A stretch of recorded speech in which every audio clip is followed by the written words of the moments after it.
LFGs in the chat. And cool, we're live. Great to have everyone on board. This webinar, you could say, holds dear to my heart, using crypto and Web3 technology for social goods. And I'm with, the team from FAIR. We have Ben and Samir on board, and they are really championing social good, you can say, in the Web3 near ecosystem by using, NFT, an NFT platform to champion social good through charitable art and connecting charities and digital artists together. And Ben as well works for Near as well, and I'm sure you guys have been through his documentation on the Zero to Hero NFT sort of tutorial as well. But yeah, great to have everyone on board. If you guys want to introduce yourself as well. Cool. Yeah. Thanks for the introduction. Yeah, my name's Ben. I'm one of the co-founders here at FAIR, and I'm joined with Samir, our director of marketing. This is just one part of the team, but yeah. So a little bit about me is, I had an interesting conversation with a professor at the University of Waterloo about a year and a half ago, and we were talking about, this was right around the time of the boom of crypto and NFTs and stuff, and so we were thinking to ourselves, all this money, this $1 trillion economy, it could be used to help some of, charity or impact organizations that haven't had the opportunity or the technological advancements to get into the space. And so that's where the sort of inception of FAIR came. And so, we started building it out. It started with 3 people, and then we sort of started growing our team, and now we're at about 8 people. And we discovered Near along the way, and it really aligned with our values. This was before the mainnet launch. And we started building it out. We started building out the NFT infrastructure on Near as well, with Matt Locke here. I don't know if you know who that is, but a good friend of mine. And yeah, so we got started on Near. We got a grant, and then we really just started snowballing. And we just recently soft launched after a year and a half. So if you do go to fair.com, you'll be able to see some of the art that will be for sale. None of it is purchasable yet, but we will do a hard launch in a couple of months. But yeah, just a little bit about me. I'm a university student at the University of Waterloo. I work for Near part-time, and then I also I work for FAIR. So yeah, lovely to meet everyone, and I'll pass it on to Samir. Yep. Thank you, Ben, and thank you everyone for joining and having us today. Tough act to follow. It's a long intro, so mine's not as long. I'm the newest member of FAIR. I joined 3 months ago as the director of marketing over here. Spent most of my professional career in the cannabis industry over here in Canada, and recently joined to sort of gear up everything on the marketing side of things. As Ben mentioned, we're currently in soft launch. So really right now we're gearing everything up on the back end for soft launch, really sort of understanding our demographic, where we sit in the Web3 space, and then getting everything ready for launch and bringing FAIR to the world.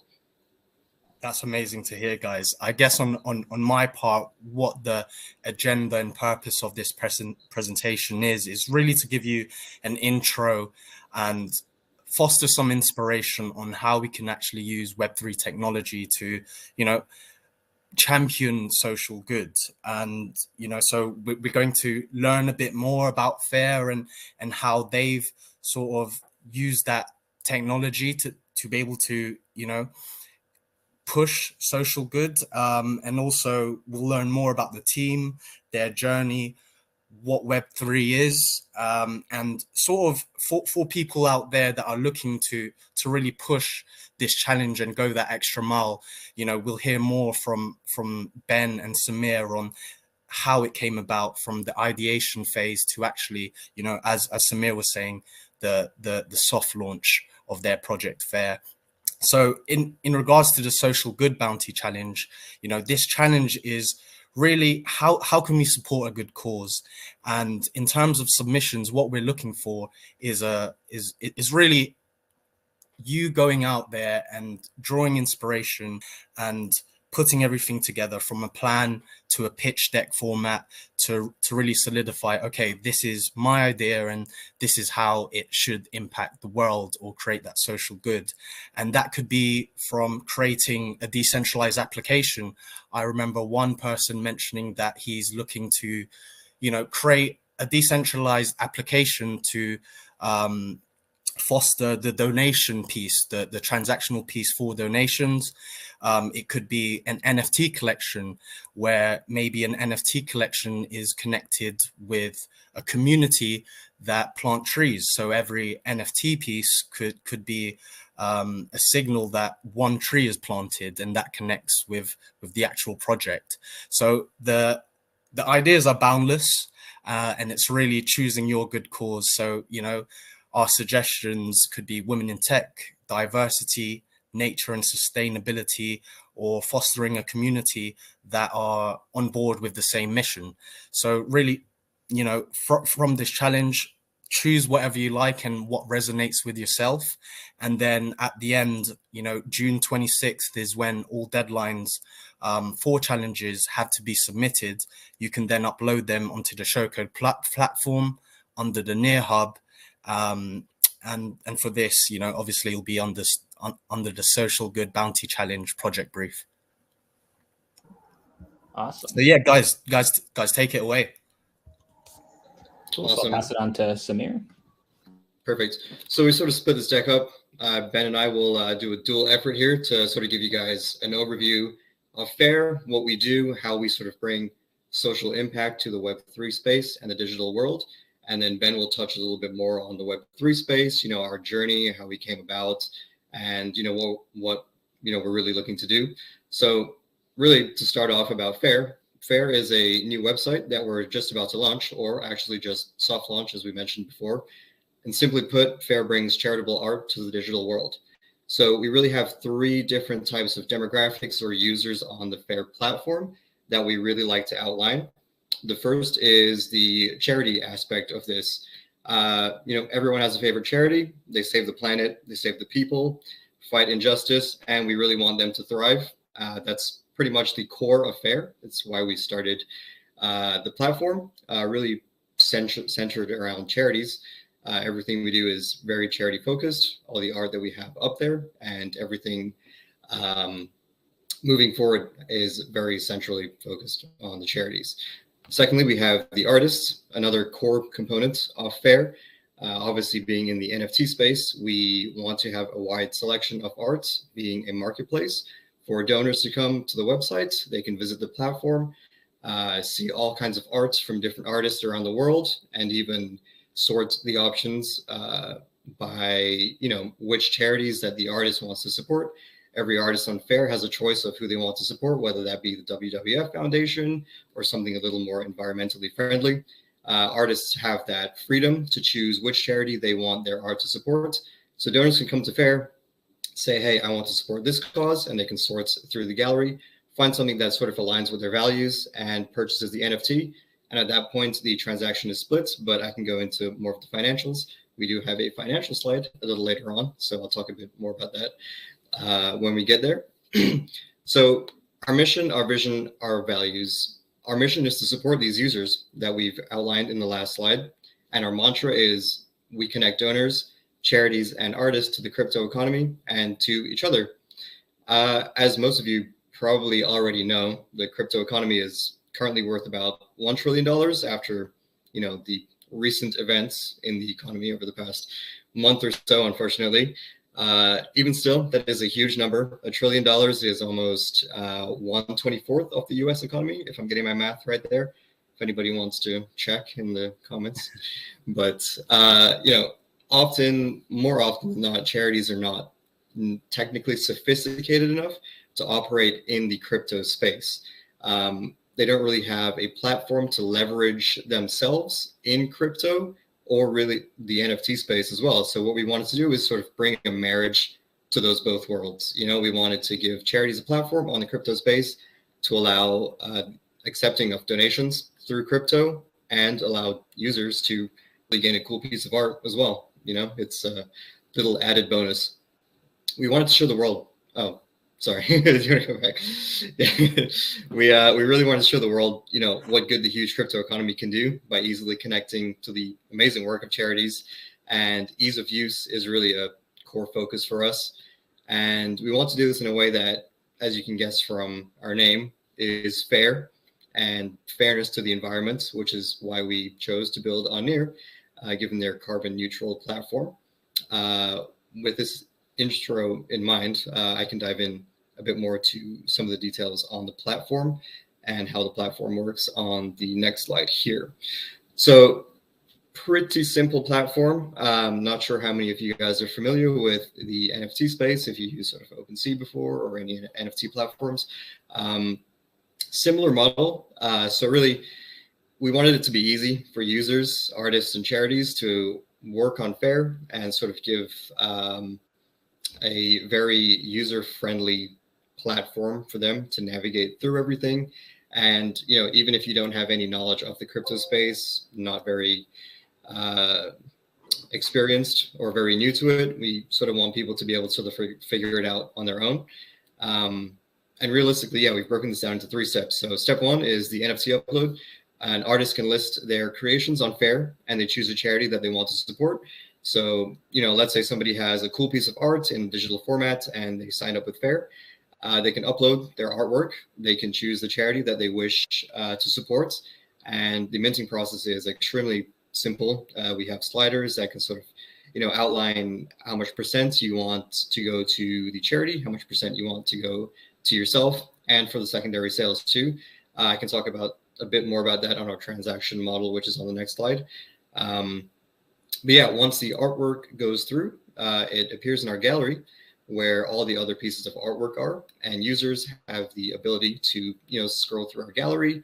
Once again, they can sort by charity, artist, you know, date listed, lots of sorting functions there to really give them the best option of what they're looking for and who they want to support. And once the donor purchases the artwork, the transaction is split. So depending on whatever the artist chose, if they chose, you know, they wanted to give 80% to the charity and 20% to themselves, those funds are split once the purchase has been made and everyone receives their funds from there.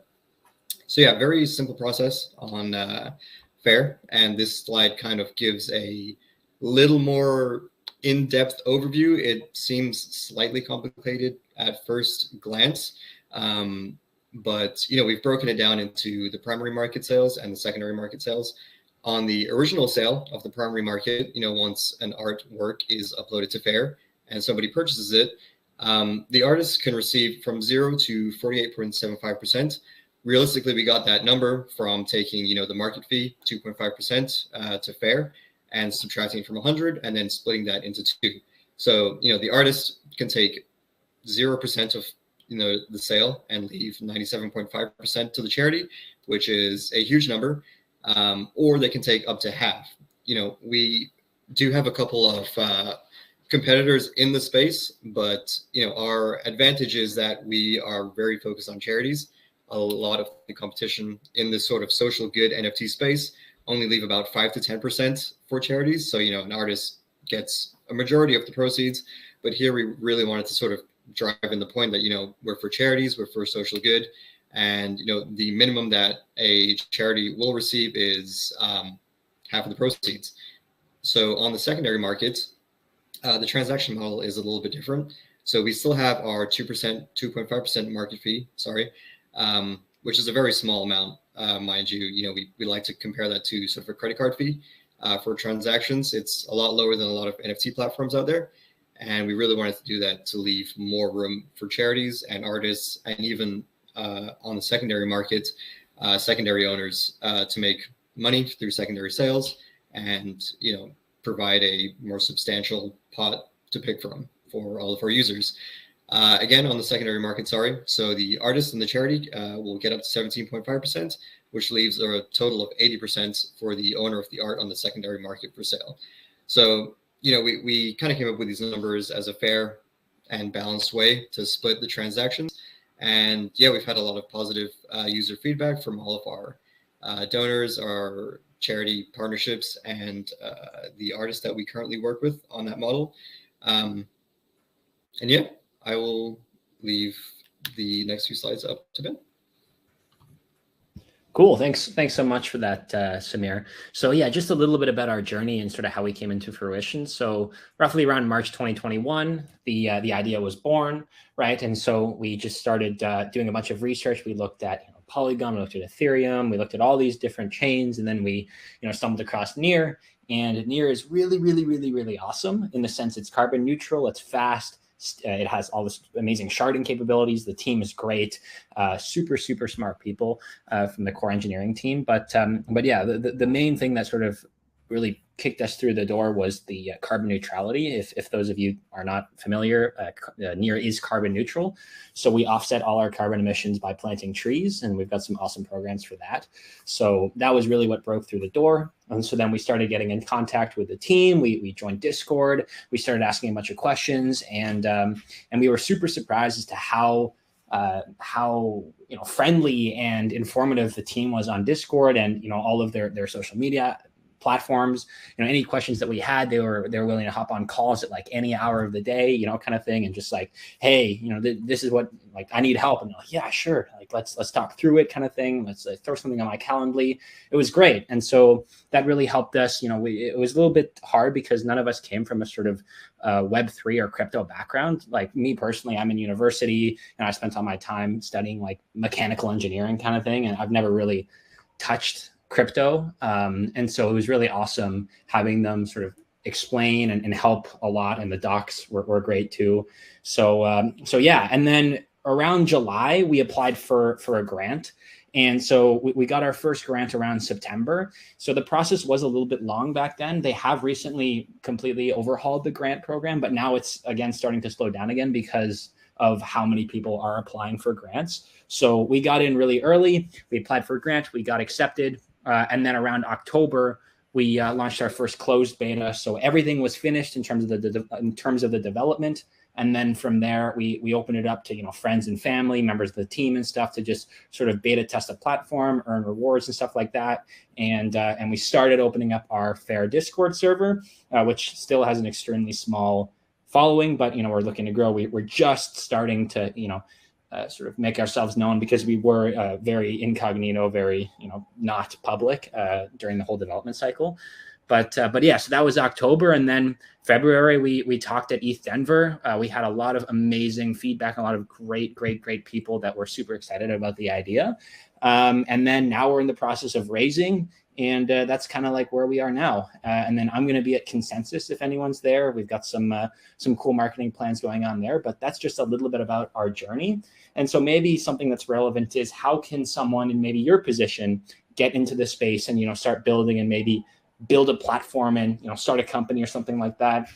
Now, it really depends on sort of your needs and how you sort of plan on going. I mean, one option is you can apply for a grant maybe, and then if you get accepted, you can sort of talk to the ecosystem success team at Near. So that's a sort of team that helps guide you, and they look at all your stack and they look at your ideas and make sure that it makes sense, or if it doesn't, maybe they can give you some feedback and stuff like that. So talk to them, talk to once you get the grant, maybe you can hire some people. But if you want to do something not grant related, you just want to develop, we have a ton of great resources here at Near. So all of our docs, like if you want to do an NFT sort of style project, we have an amazing set of tutorials in docs surrounded by NFTs. If you haven't seen the Zero to Hero tutorial, definitely check that out. Shameless plug because I wrote it. But yeah, so there's the Zero to Hero tutorial. There's a bunch of stuff on fungible tokens. We have a bunch of amazing examples in docs. We have daily office hours, both in the morning and at night, to facilitate different time zones where members of the team just sit in Discord and people can just hop in, ask questions, and then we'll be answering the questions. And if we don't know the answer, we'll reach out to maybe someone who does. So every weekday we have office hours. We have our dev support channels on Discord. We have Telegram. We have Zulip. There's all these amazing resources out there. So if you do get confused on anything, or if you even just want to talk about something, like let's say like, hey, I'm thinking about this idea, but I'm not too sure whether or not to pursue it or not, definitely send us a message and we'll definitely answer, kind of thing. So you can either maybe go for a grant and then hire some people, talk to the ecosystem success team, or maybe you can just do all the development yourself. And then once you've got something in the works, you can maybe apply for a grant to sort of kickstart that into a company if you want, or you can do a mix of both, right? The world is really your oyster, and there are resources here. And if you have any questions, definitely don't feel afraid to ask, because we are here to help. So that's a little bit about Fair's journey and maybe how you can kickstart your project and get it to the next level, or get it started. And then now maybe just a little bit about why Web3 and not Web2, right? A lot of you might be asking yourselves, well, you can do pretty much all of this on a Web2 platform. Like, why are you using Web3? And so for us, I think transparency and openness is extremely important, especially when you're talking about charitable donations or, sending money to other people, because who's to say, right? On a Web2 platform, you're sending money, but not all of it's going to the charity, or, let's say none of it's going to the charity, who knows, right? So everything about openness and decentralization and having, a completely open platform, I think is extremely important. And I think it really aligns with our vision too, to be completely transparent and to be friendly and to be fair, right? So that's sort of like, it aligned with our values a lot. And as well, the crypto economy at the time was huge, right? And so we really wanted to bring some of that into the hands of charities, right? So it's really also about the community as well. So from my professional experience, the community in Web3 is amazing. Openness, fair, it's amazing. Whenever I go to conferences or anything like that, it's always like the nicest people, super friendly, super happy, just all about inclusivity. And so, that really, again, aligned with our mission and aligned with our values. And so this is just some of the reasons why we chose Web3. And yeah, I think that crypto and NFTs and stuff, past all of the sort of negative light, I think that it has the opportunity to be really, really powerful and help a lot of people that might not, have opportunities to begin with. So that's a little bit about why we chose Web3 and instead of, running a centralized server and going just Web2. I think to add on that point also, I worked with a lot of charities in my time during my FX days, and the problem they have there with centralized, financial intermediaries is that when I was working with charities, a lot of jurisdictions that they were trying to help, they totally blocked the payments. And obviously that's a big thing. And as you were saying before, the transparency of where the money goes and the money flow, that's solved within the sort of Web3 element. And I had a question for myself as well with Fair. How does the payment process sort of work when charities receive those funds? Is it in crypto? Is it in fiat? Sure. Yeah. So we give pretty much any option that you want, right? So we can have it so that if the charity is not as technologically advanced, right, and they don't want to set up a near wallet, they don't want to do the near to fiat, they don't want to touch any of that, we can control all of that for them. We can set up monthly payments. We can withdraw all of the near out of their crypto wallet and send them directly via like a bank transfer, or we can have them, if they want to do everything themselves, right, we can, all they need to do is they set up a near wallet, they give us the near wallet address, and then from there, it's baked into the royalties and stuff like that, and then they can withdraw at any point that they want. So we really give flexible options for some of those charities that might not have enough time or might not want to do it. So at the end of the day, like there's a real scenario where there's a charity, for example, that literally does pretty much nothing on the site, and all they do is they give us sort of their name kind of thing so that we can associate an NFT with them, and they just see at the end of the month or end of the week funds going into their wallet in fiat, right? Like it really, it depends on what they want, right? So they can determine basically how much involvement they want, but yeah, so we can handle the fiat on ramps as well. I guess that's a great solution as a charity, because the whole Web3 is permissionless and open. And my time during my finance FX days, a lot of charities payments would get blocked when they were either receiving funds or maybe even if they were sending funds to jurisdictions that the FX intermediary couldn't handle because of rules and regulations, right? So yeah, that's a great solution. Yeah, actually, that's a good point. I just remembered something that we didn't touch on, is the whole receipting process. So you can actually get a charitable donation receipt for your purchases for NFTs here on Fair. We have it all integrated in the platform. Once you purchase an NFT, you can get a receipt, if you want to do tax deductions or something like that. So we support all of that natively on the platform as well. So that's another huge benefit for charitable donations and stuff, because a lot of people like charitable receipts and stuff like that. So we do support that as well. So there's a question that got brought up, and a very good question, where a pro-Neona, probably mispronounced that, apologies, but they were saying how where does the money go for Web3? How do charities sort of handle the AML, KYC, so to speak, when it comes to the money? Yeah, so we've talked with a bunch of lawyers and stuff like that, and we don't need to do KYC with the level that we're sort of doing things on. At the end of the day, like it's literally just funds going into like a bank transfer. We got a lot of there's no need for KYC. Maybe so. Like from my understanding, I mean, we have a legal team and stuff like that. So but from my understanding, like we've talked with a bunch of lawyers and stuff, and there's no need for KYC right now. Okay. Is the short answer. And then I do see another question here. How does future funding get sorted for you? Would you keep applying for more near grants as you grow, or would you then need to follow the startup series funding process? That's a great question. So right now we're in the middle of raising. And so we started off with a fairly mid-tier grant. And then, once that was back in September. And so we've used up basically all of that budget right now in terms of hiring people and running servers and all that stuff. And so now is the time where we go and we need to apply for another grant, but that's sort of bigger. That's going to last us maybe 1.5 years, 2 years. And so, in terms of how does it get sort of sorted, this is one of the reasons why we actually soft launched. Is we have basically, in order to get another grant or get funding, whether it be sort of for equity or it's just straight up a grant, we definitely need to provide some sort of analytics of our market and how we're doing and stuff like that. And so that's kind of like why we soft launched. Is we have several events that are planned. So we got a Hope for Haiti event starting next week, where it's just some art going to Hope for Haiti, and it'll be purchasable, and so we can get some sort of numbers and stuff like that. But yeah, so you can either keep applying for grants on Near, or you can apply for funding. Like in terms of for equity, it's up to you where you kind of want to go. But anything that gets into the like sort of 6-7 figure range, it's probably going to be best to raise around.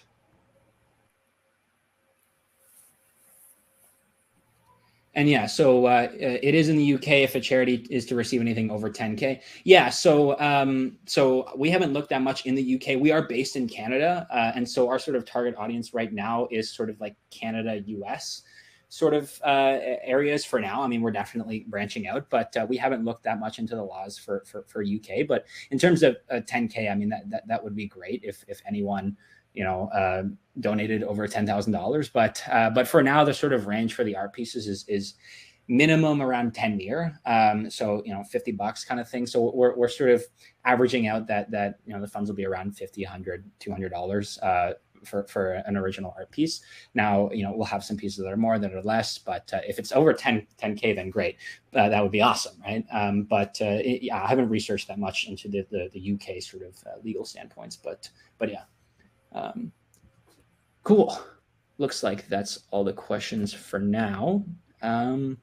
So yeah, a little bit about, building Web3 for social good. So it's really important, right, that you do a lot of research and you sort of understand some things before getting your feet wet, right? If you really want to go and build out sort of like a company startup kind of thing, right? So you definitely need to do your research in terms of your audience, right? You need to define your mission, your vision, your values, right? So all of the sort of things that are super important for a company, you need to sort of understand that before getting started. If it's like a project kind of thing that you're just sort of hacking around, it's definitely fine to just sort of build out cool things, and you can worry about this if you want to take it to the next level. But if you're planning on really taking this and building something great out of it, right, it's important to do your research, and definitely scope creeping is something that we've had some trouble with. And so making sure that you stay focused and asking for help, building your network. I think it's really important to go to events and to sort of outline what you're doing and get some traction, get some feedback. Feedback is great. We've sort of restructured our financial model and some of our pages like 20 times. We've gotten a bunch of different feedback and a bunch of great people giving us awesome opinions on the site. And yeah, so asking for help, and then again, remembering that Web3 is new to everyone. don't get discouraged, or try not to, because, you know, we had a ton of trouble at the start trying to understand how things worked. And then, you know, just asking for help is honestly such an amazing thing that then, you know, it's great that you can be able to do that and just ask for help if you get stuck, and try not to get discouraged. Yeah. And then I'll pass it back on to Samir. Yeah. Thank you, Ben. So yeah, just you know, touched on what we've sort of discussed before. You know, our business model, something that we haven't really spoke about. You know, we recently changed our business model when it comes to approaching charities. We have the ability to host partner charities and non-partner charities. So for partner charities, obviously it comes with a number of benefits. Really, you get 4 levels of service that Ben touched on before, you know, that allows charities the option to really choose their level of involvement with FAIR. As Ben mentioned, you know, if they're not too crypto savvy, if they're new to the Web 3.0 space, we give them the option for FAIR to handle all of their finances. We handle the marketing material. We handle everything that goes up on our platform for them. And then, you know, whether they want crypto or fiat currency, we have the ability to send that over to them. And yeah, you know, partnering with FAIR, it costs nothing to the charity. It costs nothing to artists. It's very open. There's nothing out of pocket, no out of pocket expenses to them. And, you know, we do collaborative marketing. We do artist and charity spotlights. Really, we want to have a platform that gives them an opportunity to showcase, you know, the art they make, their background, their story, everything that they think is necessary to get out to the world. So with that being said, we have 3 current charity partnerships. As we mentioned once before, you know, we have been in stealth mode for the past year or so. It was only last week, Monday, where we soft launched and fair.com was available on mainnet to the world. But, you know, in stealth mode, we still were contacting some charities, seeing, you know, if people were interested in the platform, if they wanted to be part of it upon launch or soft launch. And currently we are partnered with the Last Store Recovery Center, the Wild Tomorrow Fund, and Hope for Haiti. The Last Store Recovery Center, it's an addiction recovery service that is based over here in Canada. They've been around for the past 35 years and counting. They do a lot of great local work in British Columbia, which is on the west coast of Canada, so the complete opposite coast to us. Our second charity is the Wild Tomorrow Fund, very environmentally friendly focused, and they really focused on protecting and restoring wild land in a strategic and ecologically important areas. And our last partner is Hope for Haiti, probably one of the biggest out of the 3. I'm not sure how many people are familiar with that charity, but, you know, given the natural disasters in Haiti, the Hope for Haiti Foundation was created in order to provide aid and relief for, you know, children and people who've lost their homes to the earthquake in Haiti. And with soft launch, we currently actually have an event going on for the Hope for Haiti Foundation, which I believe is on the next, the slide after that. In between that, Ben, if you can go to the, yeah. So we actually have some quotes from our partners over here. You know, we've received a lot of positive feedback, even though we have been sort of in beta and incognito for the past year. You know, our charity partners have had the opportunity to sort of explore FAIR, see how the platform works. They can see how the charity relationship works, you know, the approvals process. Once an artist puts artwork for sale, charity has to approve the artwork. If they're a non-partner charity, then we do our best effort to handle all that on our end. And, you know, we've had a lot of great feedback from Hope for Haiti and the Last Store Recovery Society. So there's a couple quotes that we have and we wanted to include here just to show that, you know, the platform works, it's feasible. And so far with everyone that we've been in contact with, you know, it's run very smoothly, which is a great sign going forward. And we hope to continue that level of smoothness and operations that we've currently been running. So our Hope for Haiti event, which I just mentioned, and I know Ben mentioned before, is something that we've been working on for a little bit of time now. We really wanted to kick off our soft launch with something that was exciting for people, that gives them the opportunity to see FAIR, to see how the platform works, gives them a chance to purchase art on FAIR, you know, get their accounts set up with their near wallets and everything. And our relationship with Hope for Haiti has been fantastic throughout the past year. So we thought, why not kick it off with an event to help Hope for Haiti? So really, in this event, we're going to have some artwork created by Valerie Noisette. She is our featured artist. She is based in New York, Haitian American, and she's a self-taught artist that makes some really cool pieces of art. We've included an example here. One of her pieces called Deconstruct to Reconstruct. You can find that on her Instagram. Really cool artist, really cool stuff. So she has been in contact with us for the past month or so.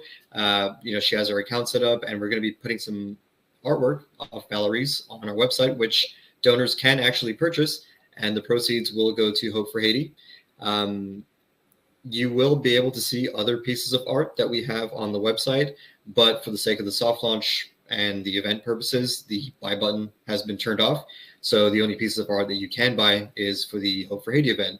And, we're really doing this for two reasons. One is to get people familiar with the platform, to really see how FAIR works. And two is to kind of really get some back-end analytics on our marketing side, really understanding and pinpointing where our demographic lies, where our user base lies, and really getting these analytic tools so that once we launch, we can really focus our marketing and our efforts and finances in the areas that we see suit best.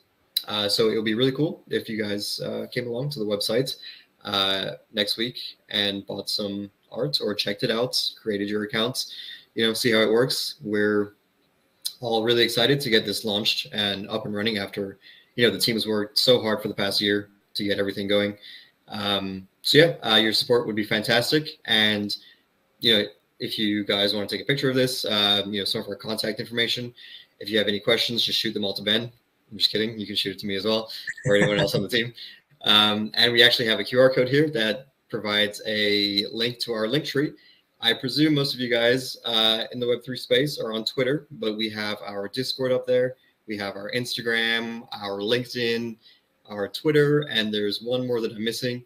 But please feel free to scan the QR code, check out some of our socials. We're actually just starting to gear up our socials today. Like I mentioned, we've been in soft launch for the past year or so. And now that we've been incognito, we just soft launched. So, all of our socials are going to be very active from now on. Give us a follow, check us out. If you have any questions, we're always here. We're always open to helping anyone out who's trying to get into the Web3 space or is more interested in learning about FAIR. And that's all we have on our own. That's amazing, guys. Great work. I guess we can move on to questions, where I have one here. The beauty of Web3 is the potential for truly global, yet we still have to grapple with territorial jurisdictions. Unavoidable. Is there any straightforward way to address this level of complexity sustainably that you know of? Yeah, that's a good question. It's not as straightforward as that. But, go on. Yeah, I mean, God. I'm gonna have to reread the question. Beauty of Web3. What do you mean by territorial jurisdictions? Just could you elaborate a little bit, or do you know? I think for that question, it may coincide with certain countries or jurisdictions where payments can be blocked. Like if you take, for example, SWIFT, they have the ability to block payments, as they've done, which is a controversial topic, but the war in Ukraine, etc., they have the ability to just block off payments as they see fit, right? So I guess through Web3, creating creating globalized payment structures, how do we sort of solve that? Yeah, I mean, so it should be just solved with Web3, right? With blockchain, with blockchain, you can send funds to anyone from anywhere in the world, right? So, and there's no way that it's going to get blocked, assuming the blockchain's not bad, right? In Near's case, it's not, right? So it should just be solved straight up with blockchain. right? So that's the TLDR. If you want me to elaborate a little bit more, I definitely can, but that is definitely a short answer. Blockchain is good, in my opinion. So yeah, I think from my end to further add to that point, you know, with the current structures we do have within Web 2, they are centralized entities, centralized protocols essentially. And when you move on to Web 3 and transition to that, we have the ability to create a community-owned protocol where we don't rely on financial intermediaries of sorts, where the value exchange within that community through creating a community-owned protocol is built natively in that specific token where transactions can't be blocked. So I guess that's a short answer to what you were saying. Not yeah. In terms of anti-money laundering, us on the team, we all had to go through a mandatory course for anti-money laundering. So, you know, everyone at FAIR here has gone through a course. And so there are some regulations that we had to sort of abide by being a company in Canada. So like, yeah, there are some compliances so I guess the basic answer to your question for now is, in terms of FAIR, we're sort of operating in regions that, you know, like supporting charities, supporting sort of those sort of artworks in regions that we've done a ton of research on in terms of like Canada and the States for now. And then we'll start to branch out as our team grows, as we like improve our legal structures kind of thing. So for now, we're sort of just operating in zones that, you know, like America and sort of Canada in terms of like charities that we have. I mean, obviously anyone can purchase artwork from anywhere around the world with the blockchain, but in terms of charities and sort of partnership agreements and those sort of legal structures, it is just right now in Canada and the States. But yeah, there is a course in Canada that we had to go through. In terms of other protocols or projects that are sort of handling that AML issue, I guess I've seen a lot of projects that are propping up where they're trying to solve the sovereign identity, where they're creating verifiable ID and, you know, documents on chain to be able to verify, you know, this is the sort of institute that's sending money or a certain individual. So that's in the works at the moment to sort of tackle that issue that we have with AML and identity. Yeah, for sure. But yeah, I see that there's another question here. With the rise of copycats and stolen NFTs, how are you responding to this? And what steps are in place to mitigate loss for your artists and other non-fair artists? So, you know, that's a very difficult thing to achieve. And so I think that like, so it's basically how much time and effort do you want to spend on something? So I like to always give the analogy of like hockey playing cards. So, you know, someone knows on the blockchain, right, what NFT is truly the like sort of the original and came from FAIR, came from this artist. Like you'll be able to know that based off of blockchain. Like you can track all that information, so you know which one is 100% going to be original. And so, you know, there's nothing really stopping someone from just taking an NFT that was, you know, made by Valerie, for example, and then just putting it up on OpenSea, just like, you know, taking the image. And there's nothing really that we can do to stop that either, other than the fact that, like, you know, from traceability that Valerie put this NFT up for sale on FAIR, you know, it like it originated from FAIR kind of thing. And, you know, we have partnerships with our artists. We know our artists, we know our charities, we have all that information, and, you know, it's public, right? And so there's not really much that we can do in that sense, because it's really, really difficult to just prevent someone from, for example, going on OpenSea or going on, you know, Paras or Mintbase or something like that and uploading something that's not theirs. Now, you know, people can flag it to us for sure, and we'll reach out 100%. We also do have terms of services kind of thing, privacy policies set in stone that we've written with legal teams that, you know, hopefully people will abide by, but there's nothing really that we can do as a sort of corporation to stop that. Cool. I think if you guys have any other questions, just drop it in the chat ASAP. We'll wait a second.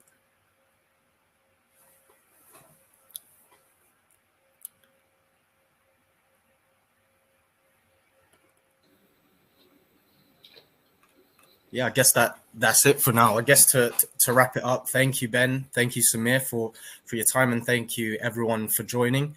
And definitely check out FAIR. go on their website. We'll share everything on our Discord channel as well, in terms of how you can interact with the platform in itself and their Discord. But yeah, in terms of the Social Good Bounty Challenge, remember all the support is within our Discord. I'm sure Ben will be there to check up on any other messages, and will provide the sort of documentation and inspiration from other projects to ensure, you know, your guys' success in completing this whole program is done right. So thank you for everyone joining, and yeah, we'll share everything on our Discord and follow up with the recordings and documentation that you guys need for the program. Perfect. Thank you so much, guys, for having us. It was a pleasure. All right. Thank you. Bye. Yeah. Bye. See you guys.